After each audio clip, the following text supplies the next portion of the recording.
Good evening friends. आज की update कुछ इस प्रकार से है। आज हम सबसे पहले शुरुआत करेंगे अमेरिका से।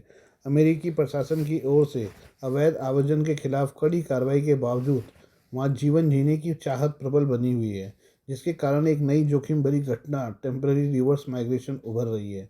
जो लोग कनाडा या मैक्सिको के रास्ते अमेरिका में प्रवेश कर गए थे, वे पकड़े जाने और निर्वासन से बचने के लिए इन देशों में वापस लौट रहे हैं। सूत्रों का कहना है कि वे स्थितियों के अनुकूल होने तक इंतजार करने और फिर से अवैध रूप से अमेरिका में प्रवेश करने की योजना बना रहे हैं। आमतौर पर मानव तस्कर दुबई या शारजाह के रास्ते मार्ग तैयार करते हैं, फिर मैक्सिको सिटी या कैनकून के लिए उड़ान की व्यवस्था करते हैं, जहां से प्रवासी अमेरिका में प्रवेश करते हैं। लेकिन नेटवर्क अब तेजी से बदलते डायनामिक्स के अनुकूल ढल रहे हैं। घटनाक्रम से परिचित एक सूत्र ने बताया कि तस्करों ने अवैध यात्रियों को चेतावनी दी है कि वे जहां हैं वहीं रुक जाएं तथा भविष्य में यात्रा न करें, क्योंकि सीमा पर सख्ती बढ़ा दी गई है। मानव तस्करी गिरोह के एक सूत्र ने बताया कि हालांकि कुछ लोग पहले ही उत्तरी या दक्षिणी सीमा के पास स्थित अमेरिकी शहरों में प्रवेश कर चुके हैं, इन लोगों को निर्देश दिया गया है कि वे या तो मैक्सिको या कनाडा लौट जाएं, जहां वे तब तक छिपे रह सकते हैं जब तक कि अमेरिका में स्थिति सामान्य नहीं हो जाती। उसके बाद उन्हें अवैध मार्गों से भेजा जाएगा। उसने बताया कि सभी अवैध प्रवासी आमतौर पर इन दोनों देशों के लिए वैध पर्यटक या छात्र वीज़ा रखते हैं।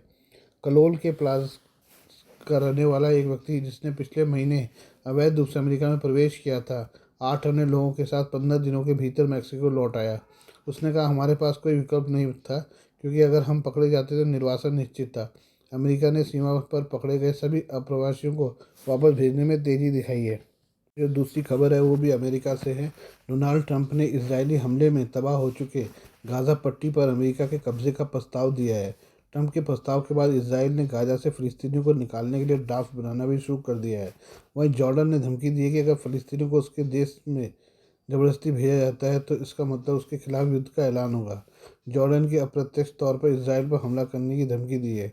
लेकिन इस सबके बीच डोनाल्ड ट्रंप का प्रस्ताव इसराइल और सऊदी अरब के बीच दोस्ती की किसी भी संभावना को ख़त्म कर रहा है। एक्सपर्ट्स का मानना है कि गाज़ा पर कब्जा करने का कोई भी इजरायली प्लान सऊदी अरब और इसराइल के बीच ऐतिहासिक संबंधों को मजबूत करने की कोशिशों को ख़त्म करता है। वहीं सऊदी अरब के लोगों में अमेरिका विरोधी भावना को और भड़काएगा। डोनाल्ड ट्रंप के प्रस्ताव में गाज़ा पट्टी में रहने वाले करीब 23 लाख लोगों को बाहर निकालना, उन्हें मिस्र या जॉर्डन में बसाना शामिल है, ताकि गाज़ा का पुनर्निर्माण हो सके। उनके इस प्रस्ताव ने अरब देशों को नाराज़ कर दिया है। अरब देशों का कहना है कि यह प्रस्ताव असल में फ़िलिस्तीनियों की जातीय सफाई की कोशिश है। सऊदी अरब ने भी साफ कर दिया कि जब तक फ़िलिस्तीन के लिए दो राज्य समाधान पर सहमति नहीं बनती, वो इसराइल के साथ रिश्ते को सामान्य नहीं करेंगे।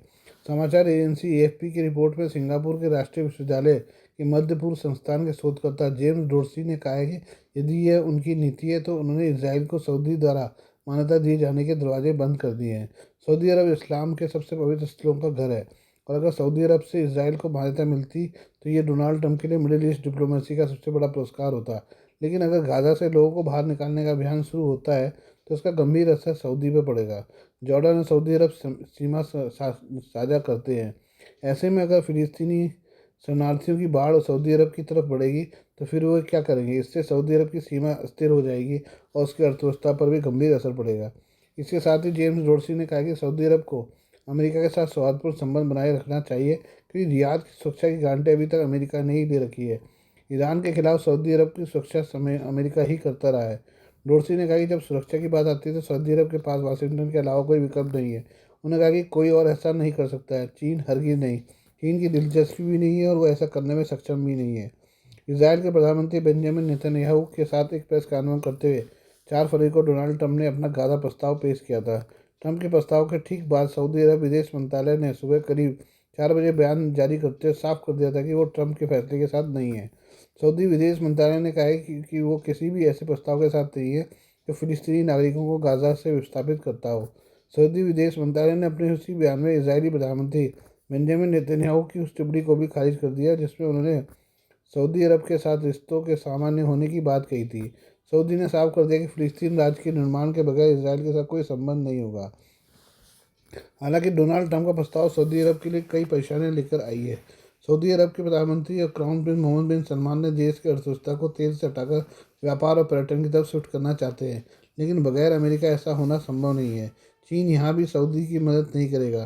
सऊदी अरब के शोधकर्ता अजीज अल घाशियान ने कहा कि यदि गाज़ा के लोगों को मिस्र और जॉर्डन में विस्थापित किया जाता है तो ये क्षेत्रीय स्थिरता और विशेष रूप से सऊदी सुरक्षा के लिए आवश्यक दो देशों को कमज़ोर करेगा। उन्होंने कहा कि नेतन्याहू के दृष्टिकोण के साथ ट्रंप की योजना सऊदी अरब के लिए बड़े जोखिम पैदा करती है।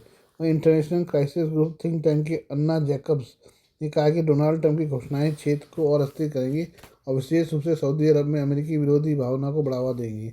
लिहाजा सऊदी अरब किसी भी हाल में इसराइल को मान्यता देने के मूड में नहीं है और अगर ट्रंप अपने फैसले से पीछे नहीं हटते तो उनके दूसरे कार्यकाल में सऊदी अरब और इसराइल की दोस्ती की संभावनाएं खत्म मानी है। आइए हम बात करें भारत विरोधी प्रोपेगेंडा फैलाने वाली समाज सावंत की। विदेशों में भारत विरोधी प्रोपेगेंडा फैलाने वाली समाज सावंत को भारत आने की अनुमति न देते हुए उनका वीज़ा खारिज कर दिया गया है। इसे लेकर सिएटल स्थित भारतीय वाणिज्य दूतावास ने कहा कि उसके परिसर में कुछ लोगों ने कार्यालय समय के बाद बिना इजाज़त अंदर घुसने की कोशिश की। इसके चलते उससे कुछ व्यक्तियों के अनधिकृत प्रवेश से उत्पन्न कानून और व्यवस्था की स्थिति से निपटने के लिए मजबूर होना पड़ा। घटना का वीडियो वायरल हो रहा है। सोशल मीडिया प्लेटफॉर्म एक्स पर लिखे बायो के मुताबिक समाज सावंत 2014 से 23 तक सिएटल सिटी काउंसिल के सदस्य रही हैं। वीडियो में सावंत और उनके साथ एक व्यक्ति दावा कर रहे हैं कि उन्हें भारत जाने के लिए वीज़ा देने से इनकार कर दिया गया क्योंकि वह अस्वीकार्य सूची में थी। उन्हें अतिक्रमणकारी करते हुए भारतीय वाणिज्य दूतावास ने कार्रवाई के लिए पुलिस को भी कॉल किया।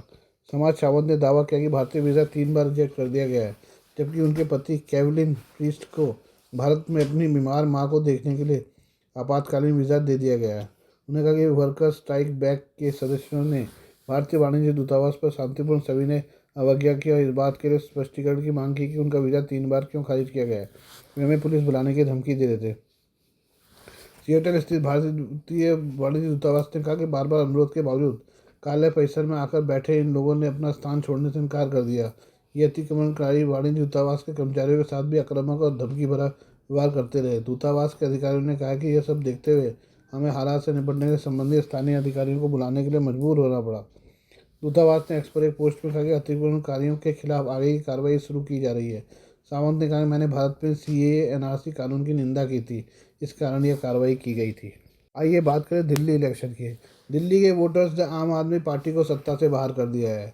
मतगणना के नुतान नतीजे यही बताते हैं। भारतीय जनता पार्टी फिलहाल 70 में से 48 सीटों पर आगे है, यानी दिल्ली की लगभग 2/3 सीटें जीतने की ओर बढ़ रही है। वहीं पिछले 27 साल से दिल्ली की सत्ता से बाहर थी।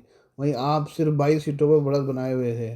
2015 से दिल्ली की सत्ता पर काबिज रही आप के बड़े चेहरे भी चुनाव हार गए। नई दिल्ली सीट पर पूर्व सीएम और आप सुप्रीमो अरविंद केजरीवाल को शिकस्त मिली है। उन्हें बीजेपी के पूर्व एमपी प्रवेश वर्मा ने मात दी है। जंगपुरा से पूर्व डिप्टी सीएम मनीष सिसोदिया को भी हार का सामना करना पड़ा है। आपके कई और बड़े नेता अपनी सीटों पर पीछे चल रहे हैं। दिल्ली में बीजेपी को 48, आपको 22 और कांग्रेस को 0 सीटें मिली हैं। आइए हम जानें उत्तर प्रदेश के मुख्यमंत्री योगी आदित्यनाथ ने क्या कहा।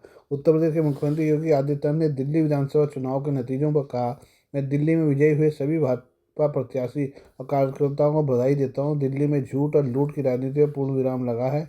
अब हमारी राष्ट्रीय राजधानी में विकास, सुशासन, लोक कल्याणकारी योजनाओं का सही लाभ ले पाएगी। पिछले 11 वर्षों से जो स्थिति दिल्ली में पैदा की गई थी उसने दिल्ली को बहुत पीछे धकेल दिया। राज्यसभा सांसद स्वाति मालीवाल ने दिल्ली विधानसभा चुनाव के नतीजों पर कहा, घमंड किसी का ज़्यादा देर तक नहीं टिकता। रावण का भी घमंड चूर हो गया था। ये तो अरविंद केजरीवाल है। आज दिल्ली पूरी तरह कूड़ादान बन गई है।